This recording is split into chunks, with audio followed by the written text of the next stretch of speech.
I think it's fair to say that general practice is under pressure up and down the country. We've seen the protests from the doctors, we've seen the concern expressed. And it's no different in the constituency of Roscommon, Galway.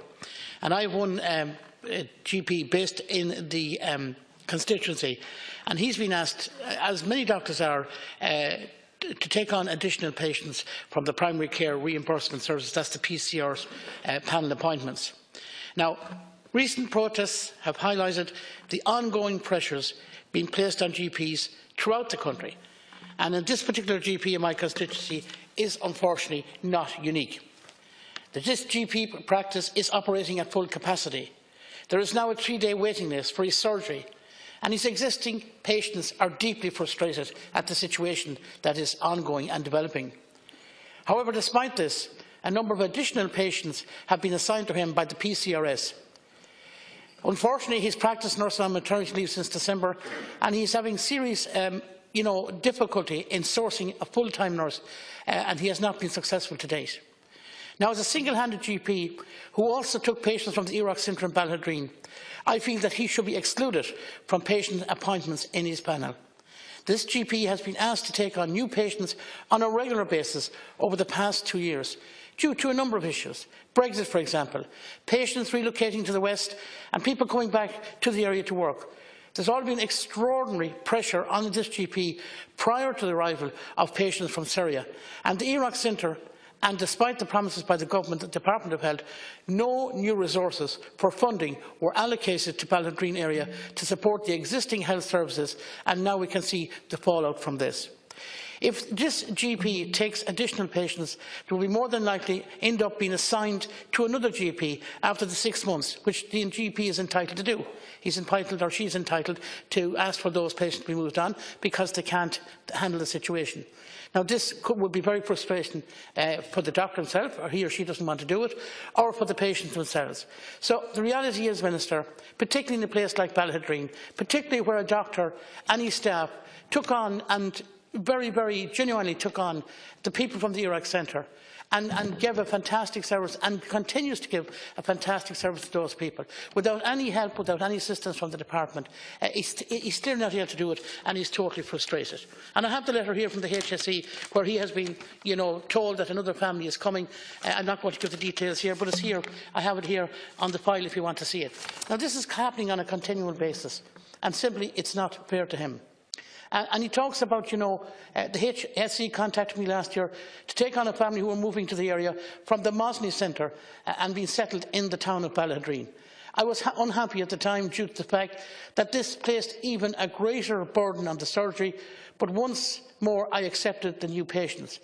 I think this is very unfair.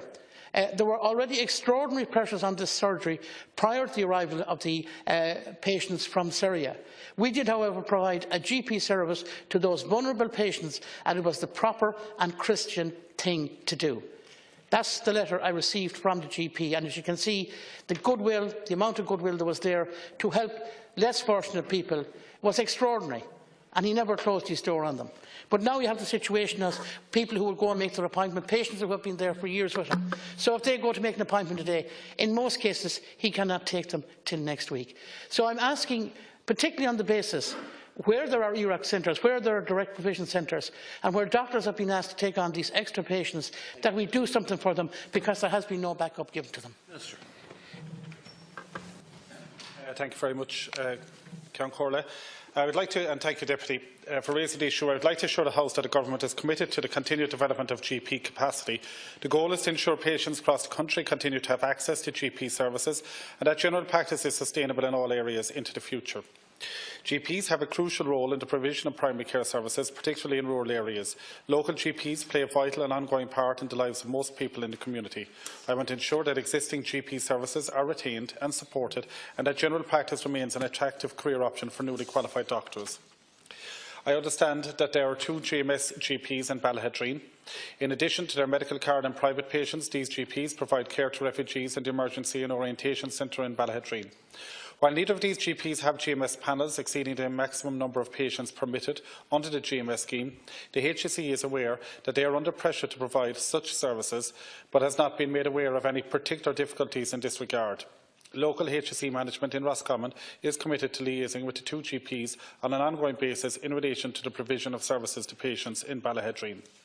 The Government is aware of workforce issues generally facing general practice, including the influence of demographic factors, and has implemented a number of measures to improve recruitment and retention in general practice. These include changes to the entry provisions to the GMS scheme to accommodate more flexible shared GMS-GP contracts and to the retirement provisions for GPs under the GMS scheme, allowing GPs to hold GMS contracts until their 72nd birthday. Enhanced supports for rural GP practices have also been introduced. These steps should help to address the future demand for GPs by enticing GPs who may have ceased practising for family or other reasons back into the workforce, facilitating GPs to work past their standard retirement age and encouraging more GPs to work in rural areas. There has been a huge expansion in the number of training places and GP training programmes in recent years. In 2009, there were 120 GP training places available. In 2018, there were 193 places were filled, an increase of around 60% over this 9-year period. It is acknowledged that there are many challenges in general practice. That is why Government remains committed to engage with GP reps on the development of a package of measures and reforms to modernise the current GMS contract. Talks between the Department of Health, the HSE and the Irish Medical Organisation, as the established GP representative body, are continuing. Agreement on the delivery of these service improvements and contractual reforms has the potential to facilitate a substantial increase in the resourcing of general practice on a multi-annual basis. Thank you very much, Cancora, and thank you, Minister, for the fairly comprehensive reply, but obviously I won't be happy with it because, you know, even though you say in part of your reply here, while neither of those GPs have GMS panels exceeding the maximum number of patients permitted under the GMS scheme, the HSE is aware that they are under pressure to provide such services, but has not been made aware of any particular difficulties in this regard. However, from what I've told you already, it's been made quite clear that by this GP that he actually contacted PCRS and said he was unable to continue to take patients like this. And he has made it quite clear to me, while he doesn't want to do it, after 6 months, he's going to have to move those patients on. And it's an unsatisfactory situation. Now, what I'm saying to you is, these are exceptional circumstances. This is a town who, with open arms, you know, accepted less fortunate people in, and we all played our part in that with Minister Staunton, and I want to thank him for his engagement in that. But I can quite clearly remember at the time, when the questions were asked, we were told if extra support was needed in terms in the health area or education area, it would be forthcoming.